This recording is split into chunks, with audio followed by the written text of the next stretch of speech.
love the gram. Oh wait, shit.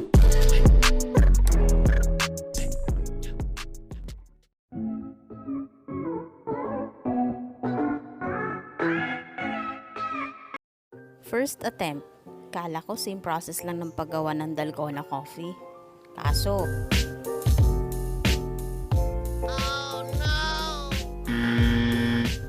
failed. Para maging foamy ang ating dalgona Milo, pwede rin tayong gumamit ng whipped cream or all-purpose cream or itlog. Since naka-lockdown at hindi tayo makapag-grocery, pinili ko yung itlog. Kukunin lang natin yung egg white,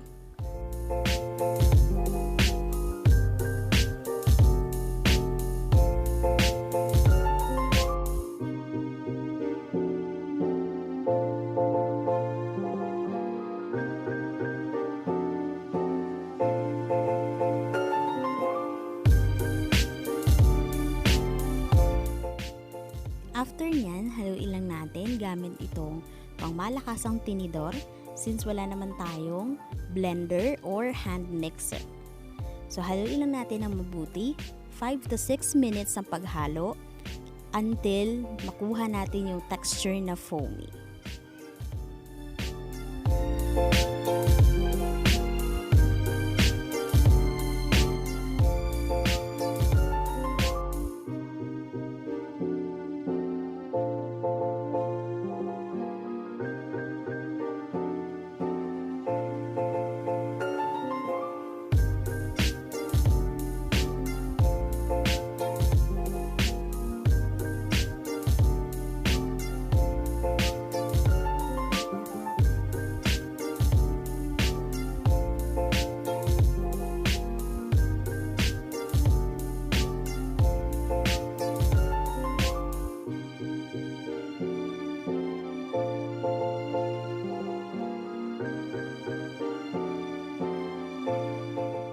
After maging foamy ng egg white, set aside na muna natin.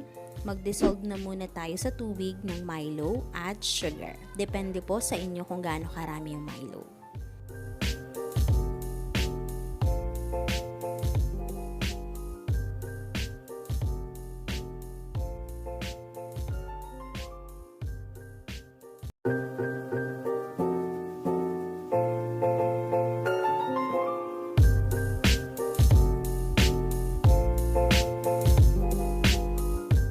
After nyan, paghaluin na natin yung ating foamy egg white at ating tinunaw na Milo.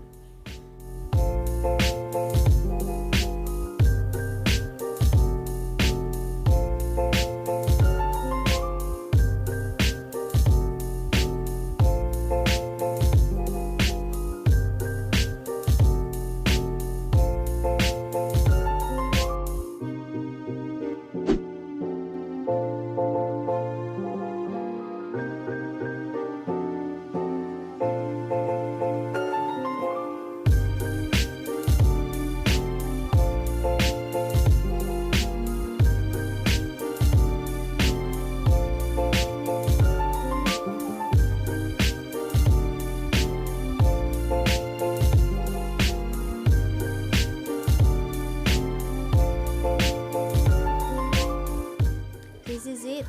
Itatap na natin ang ating dalgona Milo.